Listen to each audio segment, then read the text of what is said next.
मेरे पिताजी सन 65 में युद्ध लड़ते हुए पाकिस्तान में कैद हुए थे। हाँ, 3 महीने में छूट के आए थे। अरे बाप रे। मेरी माँ जो है वो 3 महीने विधवा के रूप में रही है। और उन्होंने समझ लिया होगा कि अब समझ लिया, जब उनका सामान घर पहुँचा तो समझ लिया खेमानंद पंत जो है शहीद हो गए। अरे भाई साहब, मतलब कोई बॉडी नहीं, कुछ नहीं, कोई पार्ट नहीं मिला, कुछ नहीं मिला। कहते हैं पाकिस्तान में भी 1.5 महीना कैद में रहने के बाद जब अपने आप को छुड़ाने मैं पाकिस्तान में भगा, कहते हैं वहाँ के गडरिये ने उसने मेरी बहुत सहायता करी कि भाई यहाँ से चले जाओ। वैसे नहीं, पहले पाला पापा को, 10-15 दिन सेवा दी अपनी, पाकिस्तानी जो आर्मी थी उससे छुपाया। अरे भाई साहब, तो उन्होंने बॉर्डर पार करा के बोला कि बेटा ये हमारा धर्म है। पाकिस्तान में रह रहे वो मोमडन नहीं थे, वो हिंदू परिवार था। अच्छा, हिंदू परिवार था। आज मोदी जी लगे ना हमारे हिंदू परिवारों को बचाने, इसीलिए लगे क्योंकि जिस देश में भी हमारा हिंदू परिवार होगा ना, मदद जरूर करेगा। हाँ, मदद जरूर करेगा। तो समझिए कि मेरी माँ ने कितना कष्ट सहा हुआ। तो उनके ना पीठ पे सलाखों से जलाने के निशान थे, जो टॉर्चर किया होगा। ये पाकिस्तानी आर्मी ना बहुत टॉर्चर करती है। जब पिताजी नहाते थे ना तो हम पूछ लेते थे पापा से कि पापा ये कैसे हुआ, तो पापा अपनी कहानी बताते थे। डर भी लगता था, सोच के लगता होगा उन्होंने तो सब झेला। पापा ने ऐसा झेला है ना। तो आप क्या हो, आपकी पोजीशन क्या है? यहाँ पर मैं जिला में मंत्री हूँ, 4थी बार की। जिला मंत्री हो आप? जिला मंत्री हूँ। जिला मंत्री मतलब कौन से जिला के? उत्तर पूर्वी नॉर्थ ईस्ट जिले की मैं मंत्री हूँ। इसमें हमारे सांसद जी हैं मनोज तिवारी जी। अच्छा, मनोज तिवारी यही क्या है? हाँ। तो आप उत्तराखंड में कहाँ से हो? उत्तराखंड में जिला अल्मोड़ा है मेरा। देवभूमि उत्तराखंड की हूँ। देवभूमि उत्तराखंड, वो अच्छी बात है। आपके इतने बड़े मंत्री पद पे हैं और आपने मेरे को मौका दिया कि आप मेरे साथ आए। वाह, मैं कितनी अच्छी तरह बोल रहा हूँ। मुझे तो बड़ा अच्छा लगा पहली बार ऐसा। दीदी आपका इंटरव्यू लेना है? मैंने कहा मैं बड़ी खुश हुई। मैंने कहा वो भी पहाड़ी। हाँ, तो अल्मोड़ा से हो ना आप? हाँ, मैं जिला अल्मोड़ा से हूँ। पिताजी मेरे आर्मी में थे और आर्मी परिवार से बिलोंग करती हूँ। अरे उत्तराखंड के हर गांव में कोई ना कोई फौजी है। फौजी है हर गांव में, और बहुत शान की बात है हमारे लिए ना। मेरे पिताजी ने सन 65 की और सन 71 की लड़ाई लड़ी है। मेरे दादी ने भी सन 65 की सन 71 की लड़ाई लड़ी है। उसमें विजेता रहे हैं। और मेरे पिताजी सन 65 में युद्ध लड़ते हुए पाकिस्तान में कैद हुए थे। हाँ, 3 महीने में छूट के आए थे। अरे बाप रे। अपने आप को छुड़ा के लाए थे, चाहे जैसे भी बंकर में उनको रखा गया था। मेरी माँ जो है वो 3 महीने विधवा के रूप में रही है। और उन्होंने समझ लिया होगा कि अब तो खत्म हो गया। और जो भी उनका बक्सा था या उनका जो भी था वो सामान जो है घर पहुंच गया था। अरे भाई, तो ये बोला गया कि भाई खेमानंद पंत जो है शहीद हो गए। अरे भाई साहब, मतलब कोई बॉडी नहीं, कोई उसका कुछ नहीं, कोई पार्ट नहीं मिला, कुछ नहीं मिला। जब उनका सामान घर पहुंचा तो समझ लिया कि भाई वो शहीद हो गए। तो मेरी माताजी जो हैं बहुत संघर्ष किया। मेरी माताजी ने कुमाऊं रेजिमेंट से ही, मेरे पापा इन्फेंट्री से भर्ती हुए थे। हाँ, मेरे दादी गढ़वाल राइफल में गए थे। अच्छा। उम्र में हमारे पिताजी बताते थे कि बहुत कम उम्र में मैंने घर छोड़ दिया था। घर भी पता क्या सोच के छोड़ा आपके पिताजी ने? हाँ, स्कूल में पढ़ते थे। ऐसे होता ना पहाड़ों में, ऊंचे जगह पे पहाड़ों में स्कूल होते हैं। हाँ। तो कहते थे कि 1st 2nd क्लास में मैं था। तो मास्टर जी का लड़का हुआ। अच्छा। तो मास्टर जी ने बोला भाई गुड़ लाना है, गुड़ बांटना है। हाँ, पहले गुड़ बांटते थे, गुड़ चीनी। गुड़ चीनी। तो मास्टर जी ने कहा कि गुड़ लाना है भाई, गुड़ की बेली जो होती है वो लानी है। कौन लाएगा? खेमानंद तू लाएगा। अच्छा, ठीक है। मास्टर जी मैं ले आऊंगा, गुरु जी मैं लाऊंगा। खुश हो गए। गुड़ मिलेगा एक टुकड़ा। उस जमाने में गुड़ भी कहाँ मिलता था? गुड़ और चने कहाँ मिलते थे? बहुत कम। पिताजी को बोला गया कि भाई ये लो पैसे। वो उस टाइम में तो इकन्नी दवन्नी वही वाला टाइम था ना। गुड़ लेने के लिए चले गए, गुड़ की बेली खरीदी, गुड़ की बेली सर पर रख के नाचते हुए जा रहे। अब जब चोटी पे पहुंचे ना, वो गुड़ की बेली लुढ़क गई। अरे जब लुढ़क गई तो पिताजी बताते थे कि वो लुढ़क के गिर गई खाई में। मास्टर का डर। कि अब क्या करें? ये तो वो इकन्नी दोनी वो बहुत कीमती थे उस समय, कहाँ इतना पैसा होता था। तो पिताजी ने क्या करा, डर के मारे स्कूल नहीं गए। स्कूल ही नहीं गए। बोले आज मैं क्या करता हूँ कि छोड़ ही देता हूँ स्कूल। स्कूल छोड़ दिया? स्कूल ही छोड़ दिया। और भाग के कहाँ आए? दिल्ली। मतलब वो निक्कर में वो जो बच्चा, जो 6-7-8 साल का बच्चा, ऐसे कैसे? कोई डर नहीं, कोई कुछ नहीं कि दिल्ली चला गया। हाँ, कि उस समय दिल्ली भी पैदल आया करते थे। पिताजी जो बताते थे ना कि 6-7-8 दिन में दिल्ली पहुंचते थे। अरे बाप रे। और 2nd क्लास में एक जोड़ा कपड़ा, हाँ, किसी का यूं नहीं कि कौन दिल्ली में कहाँ कौन क्या रहेगा। ना ना, कोई चिंता ही नहीं, मतलब पैदल आना। तो पिताजी बताते थे कि मैंने घर छोड़ दिया। और छूटने का रीजन बस ये था कि वो गुड़ की थैली जो गिर गई। अबे यार, डर के मारे कि मैं अब क्या करूंगा, अब गुरुजी मारेंगे, तो डर के मारे उन्होंने घर छोड़ दिया। हाँ। घर छोड़ दिया तो उसके बाद वो दिल्ली के लिए रवाना हुए। पैदल आते थे, पहले जमाने में कोई गाड़ियां तो थी नहीं। हाँ। अरे सन कौन सी बात बता रहे हो? सन 1940 तक की बात बता रहे हो, मुझे लग रहा है ऐसे ही होगा, 40-45 ऐसी होगी। तो पिताजी ने जब दिल्ली आने का निर्णय लिया, जब पैदल पैदल छुप छुपाते हुए, कोई देख ना ले, कोई मुझे पकड़ ना ले, पकड़ेंगे तो गुरुजी के पास ले जाएंगे, फिर वो मारेंगे। और घर पे माँ को पता चलेगा तो वो और मारेगी। तो उस मार के डर के मारे उन्होंने घर छोड़ दिया, क्योंकि बालक बुद्धि थी ना। कहते हैं 8 दिन में मैं दिल्ली पहुंचा, मतलब जहाँ पे रुका वहीं से मांग के खाना खा लिया। अच्छा। मिला तो ठीक, ना मिला तो ठीक। पैदल रामनगर से दिल्ली। कहते हैं दिल्ली जब पहुंचा तो एक घर के आगे ना हैंडपंप लग रहा था। अच्छा। तो वहाँ पे जो कारीगर होंगे वो लगा रहे होंगे, उनके सामने बैठ गया। जब बैठ गए वो देखता रहा बहुत देर से, जो उनका मालिक था, जो लगा रहा था, ठेकेदार देखता रहा। बाद में उसने कहा कि बेटा कहाँ से आए हो? भाषा तो आती नहीं थी हिंदी, भाषा भी नहीं आती थी। तो इशारे से बोले, मैं मतलब अपन भाषा में कोई कि मैं गाँव में हरू, पहाड़ से। बेटा तेरे मम्मी पापा का है ना? मैं भाज पे। उनको बोला मैं भाग के आया हूँ और दिल्ली, अब घर नहीं जाऊँ, मतलब अपनी भाषा में बोले अब ध्यान नहीं जाऊँ, अब घर नहीं जाऊँ। और समझ में भी नहीं आ रहा होगा, इशारे में बताया, जैसे तैसे समझाया होगा। तो उसने कहा बेटा रहेगा कहाँ? बोला पता नहीं। अच्छा बेटा मेरे साथ रहोगे? तो बोले ठीक है रहूंगा। हिंदी समझ में आती थी? समझ में आती थी, बोलनी नहीं आती थी। बोले ठीक है बेटा तू मेरे साथ रहे, काम करेगा हैंडपंप का? बोले हाँ करूँगा। बिहार से थे वो अंकल जी। वो मेरे पिताजी के फर्स्ट गुरु थे। बाप रे। जिन्होंने पिताजी को एक हिसाब से गोद लिया। हाँ यार। जब 1 महीने तक उन्होंने जैसे काम सिखाया, वो देते थे महीने का 1 रुपया। समझ लीजिए वो 51-52 के टाइम पे उस 1 रुपए की वैल्यू कितनी हो। मतलब यूँ लगा लो 10,000 की नौकरी, 1 लाख की नौकरी। पिताजी ने बोला जो मिला मुझे ही मिला। खुश हो गए भाई। जो बच्चा एक गुड़ की भेली को गिर गई उसके लिए वो घर से भाग गया। तो सोचो, और 8 साल के थे ना? हाँ छोटे थे यार। तो अब क्या हुआ कि जब वो सीखने लगे, काम सीख लिया पूरा, तो जो अंकल जी थे ना जो सिखाने वाले थे, तो पिताजी बता दें कि 2-3 महीने मेरे को अपने पास काम सिखाया, रखा अपने पास। फिर उसके बाद एक दिन बोले कि बेटा अब मैं ना गाँव जाऊंगा, तो तू किसके पास रहेगा? तो पिताजी ने कहा कि किसके पास रहूंगा, मैं ऐसे काम कर लूंगा। तो बोले नहीं, तेरा देख रेख, तू अभी बहुत छोटा है, तो तेरा देख रेख कौन करे? बोले कि क्या होगा फिर? बोले मेरे जानकारी के ना एक सर हैं, मैं उनके घर में तुझे सौंप के जाऊंगा। उनके औलाद नहीं है, उनके बच्चे नहीं थे। अच्छा। तो उनके बच्चे नहीं थे, तो वहाँ घर में जब छोड़ने के लिए उन्होंने कहा, तो पिताजी ने कहा ठीक है मैं रह लूंगा उनके साथ। मैंने कहा घर का छोटा मोटा जो काम है तू कर लेगा? बोले हाँ कर लूंगा। तो पिताजी को उन्होंने वहाँ छोड़ दिया। और वो फौजी थे? सुनिए तो आगे। तो पिताजी को जब वहाँ उन्होंने छोड़ा, वो पिताजी के दूसरे गुरु निकले। उन्होंने पिताजी का पालन पोषण एक नौकर के रूप में नहीं किया, अच्छा बेटे के रूप में किया, क्योंकि उनकी भी औलाद नहीं थी। तो उन्होंने पिताजी को पूछा कि पढ़ना चाहते हो? हाँ बोले। तो उस जमाने में पिताजी को 8th क्लास तक पास करवाया भाई साहब। फिर उसके बाद आर्मी में भर्ती करवाया। फिर जब फौज में भर्ती हुए, फिर फौज से छुट्टियां जो मिली, जो 6 महीने की ट्रेनिंग के बाद जो छुट्टियां मिलती हैं, उसमें जब आए तो उन्होंने बोला, जो डायरेक्टर थे वो IDPL के, Indian drugs and pharmaceutical limited जो कंपनी है ना, दवाइयाँ बनाती है, उसके डायरेक्टर। अच्छा। जो जिन्होंने गोद लिया था? अच्छा। उनके पास वो छोड़ के गए थे अंकल जी। ओ भाई साहब। तो समझ लीजिए कि वो दूसरे गुरु थे, और एक हिसाब से माता पिता के रूप में उनको देखा पिताजी ने। उसके बाद जब पिताजी फर्स्ट ट्रेनिंग के बाद जब छुट्टियों पे आए, तो पिताजी ने पहली मुलाकात जो है उन्हीं से करी।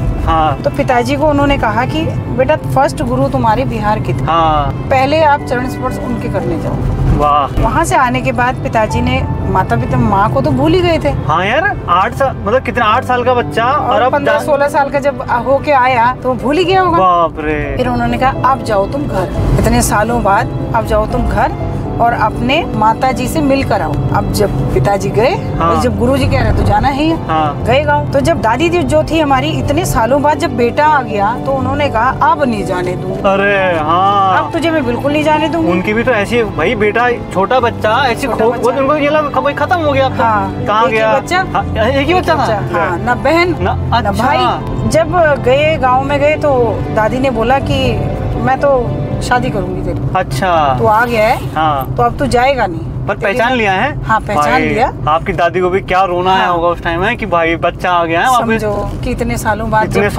छोटा बच्चा वो घर से निकल गया और इतने सालों बाद पल बड़ा होके आ गया, बड़ा होके फौज में वो फौजी बन के गया। तो दादी का भी बलिदान बहुत रहा। हाँ। तो माता जी ने 16 साल ऐसे हुए थे पिताजी को, उनकी शादी कर दी। अच्छा, 16 साल में पिताजी शादी हो गई थी? तो पिताजी की जब शादी हुई, हाँ। फिर उसके बाद पोस्टिंग हुई तो दिल्ली आए। फिर दिल्ली से अपनी पोस्टिंग, पंजाब में पोस्टिंग थी उनकी। अच्छा। तो वहाँ गए।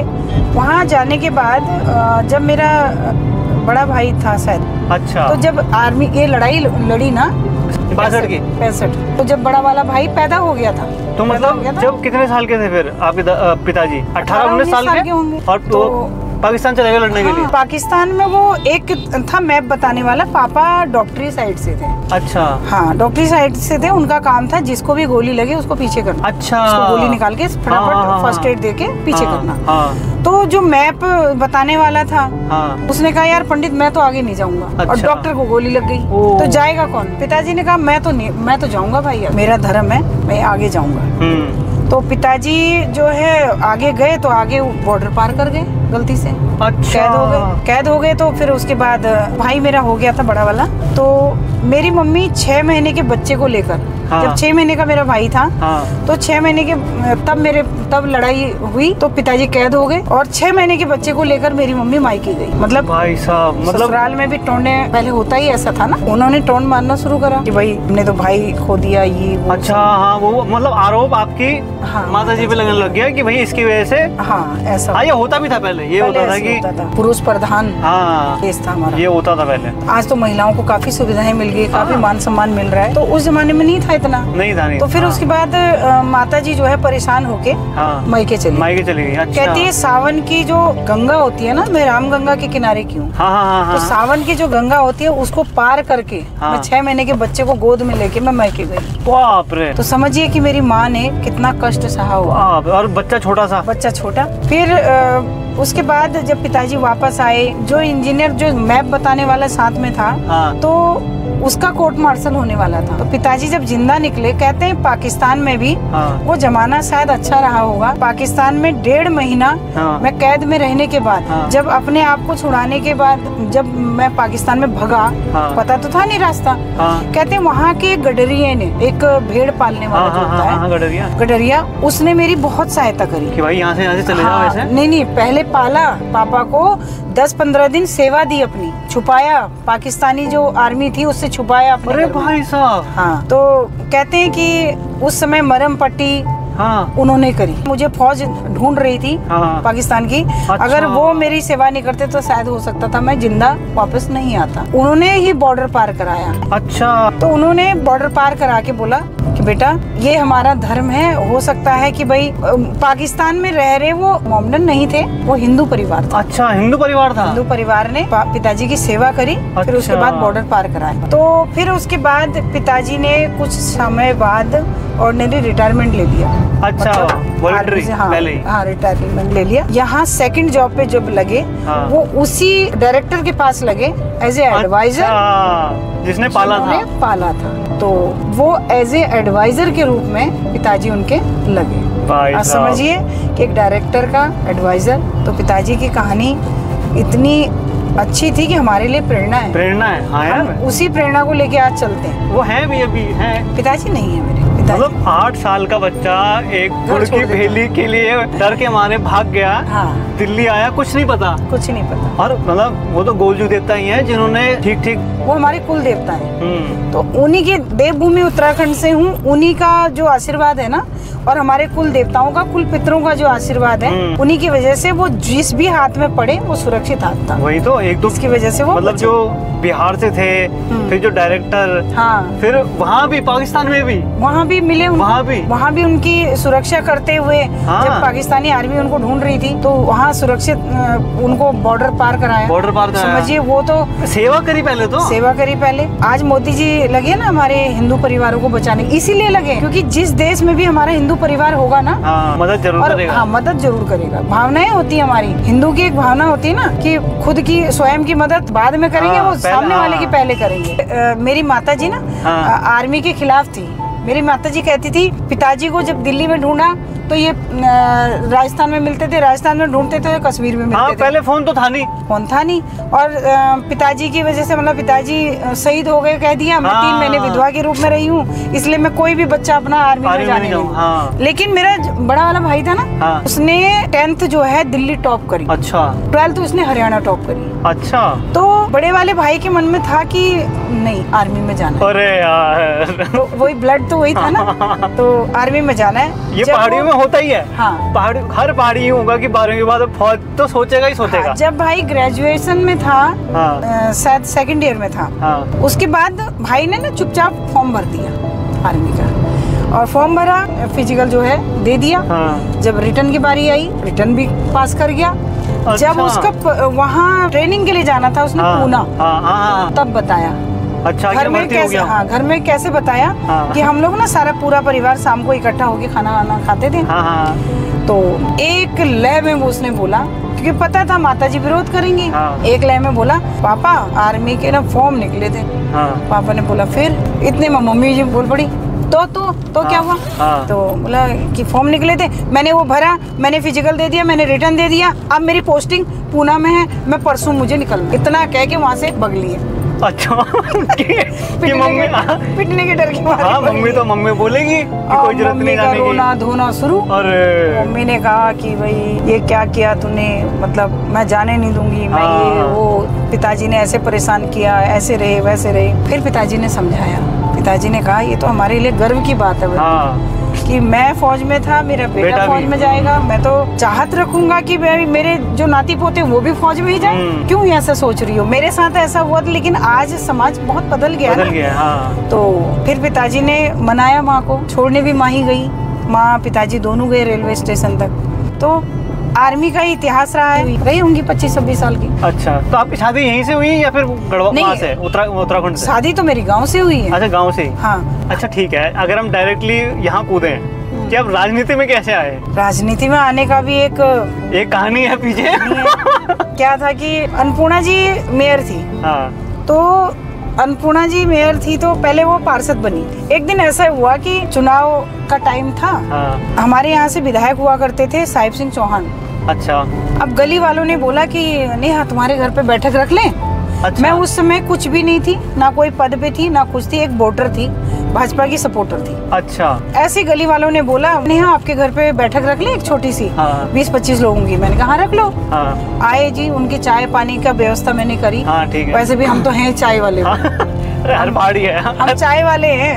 हम चाय वाली पार्टी के हैं, हमारा प्रधान सेवक चाय वाला है भाई। ये भी सही बात है। तो है ना। तो जब देखा कि मतलब ऐसा होता है राजनीति, मैं कहती थी यार क्या है पार्षद? अच्छा। क्या पार्षद है क्या? तो पार्षद बन के क्या काम करना होता है? तो मुझे ना इन चीजों के बारे में मतलब इंटरेस्ट आने लग गया। तो मुझे भी लगा यार मुझे ज्वाइन करना चाहिए। अच्छा। तो जब देखती थी कोई काम नहीं होता था तो उस काम में स्वयं से वो काम नहीं हो रहा, वो काम उसने करना है, जो नेता है वहाँ का उसने करना है। जो छोटा सा काम भी होता था तो उसके लिए हमें पार्षद के पास या विधायक के पास जाना पड़ता था। तो मन में ये आया कि ज्वाइन करना चाहिए। अच्छा। तो फिर मैंने पहली बार जब ज्वाइनिंग करी, लगा लीजिए आज से हो गए होंगे 16 साल, सन 2000 15-16 साल। तो सन 2010 के आसपास। हाँ, चौथे टर्म की तो मेरे को चौथा टर्म तो यहीं पे हो गया। इससे पहले ज्वाइनिंग करी थी मैं, महिला मोर्चा से आई, महिला मोर्चा में मंत्री बनी। अच्छा, महिला मोर्चा जिला मंत्री बनी। महिला मोर्चा जिला मंत्री बनी। अच्छा। महिला मोर्चा में फर्स्ट ज्वाइनिंग जो मेरी थी। अच्छा।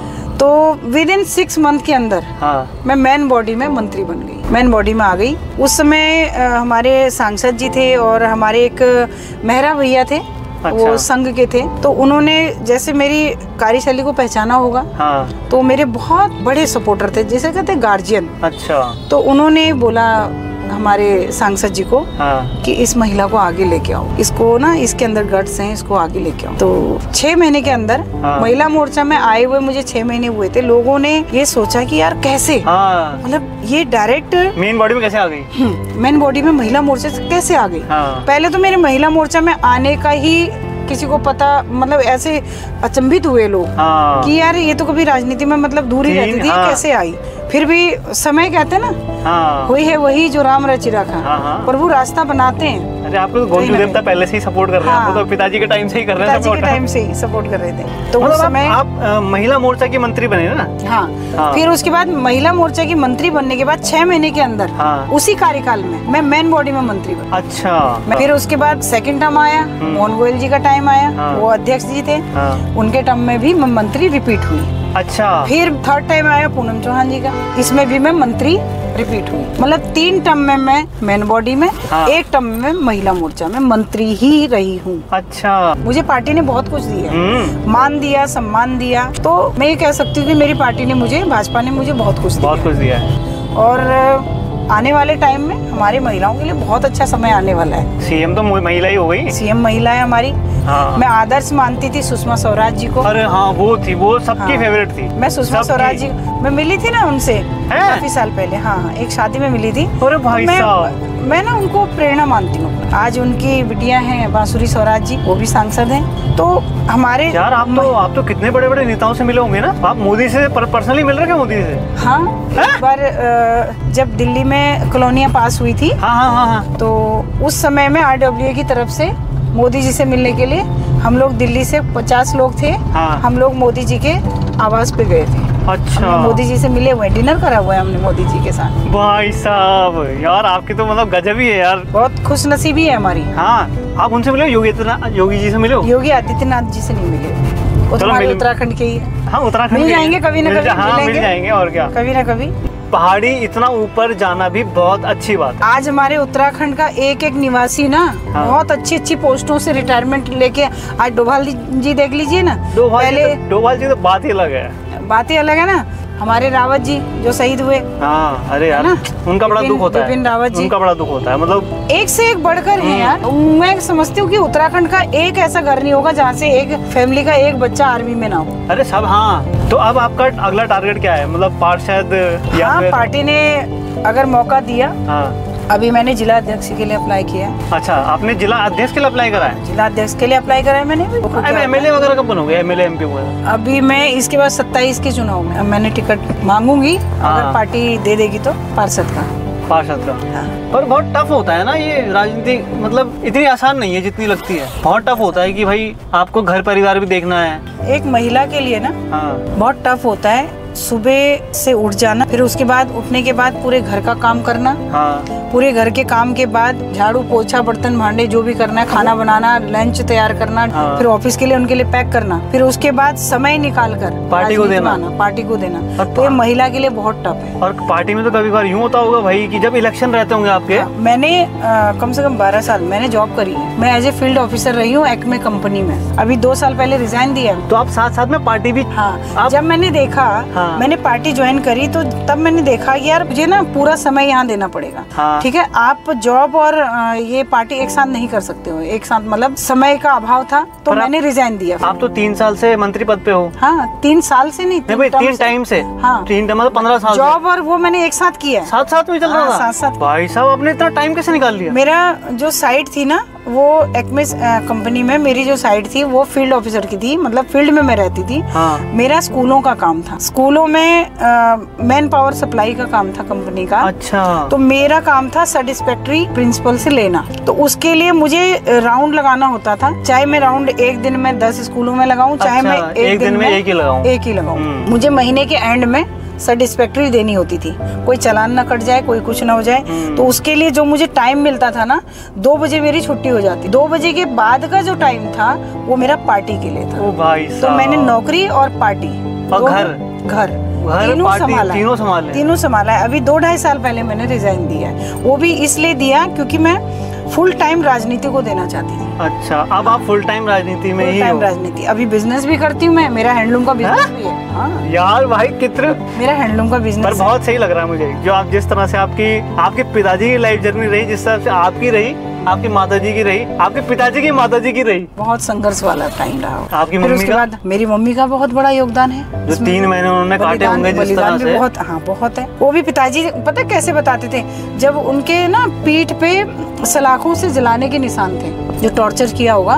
ये पाकिस्तानी आर्मी ना बहुत टॉर्चर करती है। जब पिताजी नहाते थे ना, तो हम पूछ लेते थे पापा से कि पापा ये कैसे हुआ, ये कैसे लगा, तो पापा अपनी कहानी बताते थे। डर भी लगता था। डर भी लगता, ऐसा होता है, सोच के लगता होगा। उन्होंने तो सब झेला।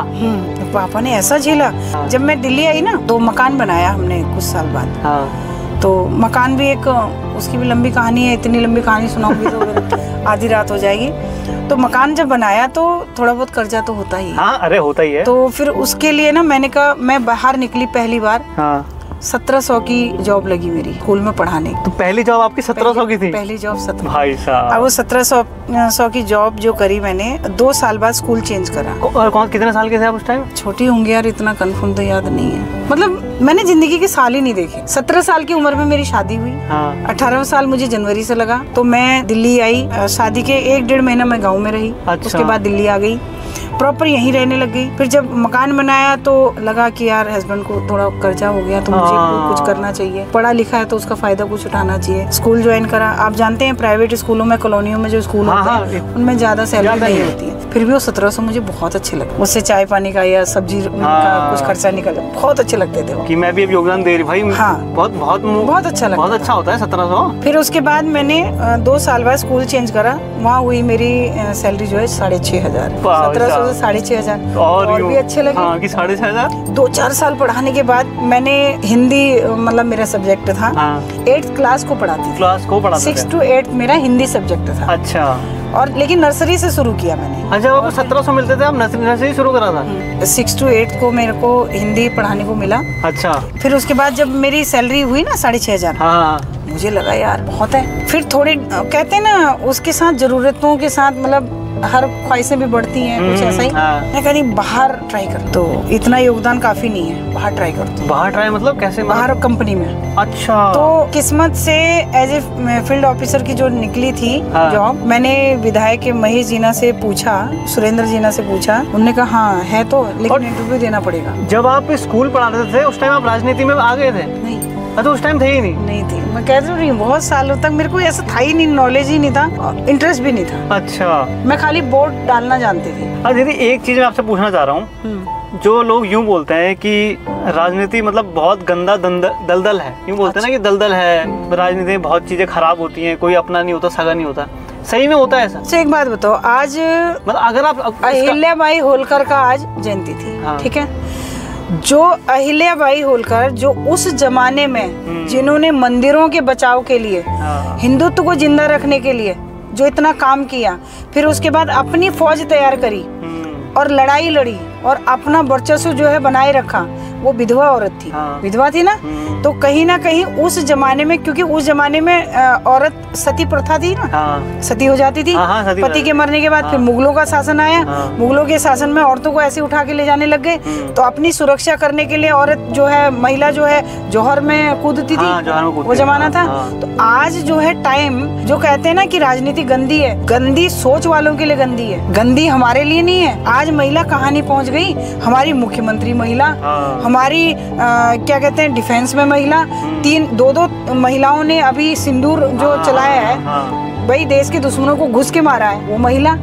आज महिला, निर्मला सीतारमण जी महिला, उसके बाद पहले सुषमा स्वराज जी महिला, राष्ट्रपति द्रौपदी मुर्मू जी महिला। तो कहाँ है गंदी राजनीति? तो मतलब आप साफ कह रहे हो कि भाई आज की जनरेशन को राजनीति में आना चाहिए। अब तो यूथ का जमाना है, आगे तो और भी यूथ का जमाना है। और मोदी जी ने कितना महिला को कितना सक्षम कर दिया, कितना सपोर्ट में है महिलाओं के, 33% के आरक्षण में ले आए कभी। और जब मुख्यमंत्री महिला और राष्ट्रपति महिला, तो देखिए ना, महिला सुरक्षित है तभी तो आज देश की प्रथम राष्ट्रपति, जैसे माना उससे पहले प्रतिभा पाटिल जी थी, और आज महिला राष्ट्रपति का पद संभाल रही हैं, मुख्यमंत्री का पद संभाल रही हैं, आर्मी में संभाल रही हैं, मेजर जनरल का पद संभाल रही हैं। तो आज महिला कहाँ नहीं पहुंची है? महिला तो बहुत, और अगर देखो ये लोग राजनीति में नहीं आते तो महिला तो गंदे लोगों के लिए गंदी होगी राजनीति, हमारे लिए बहुत अच्छी है। हाँ, पर हाँ मेहनत करनी पड़ती है खूब।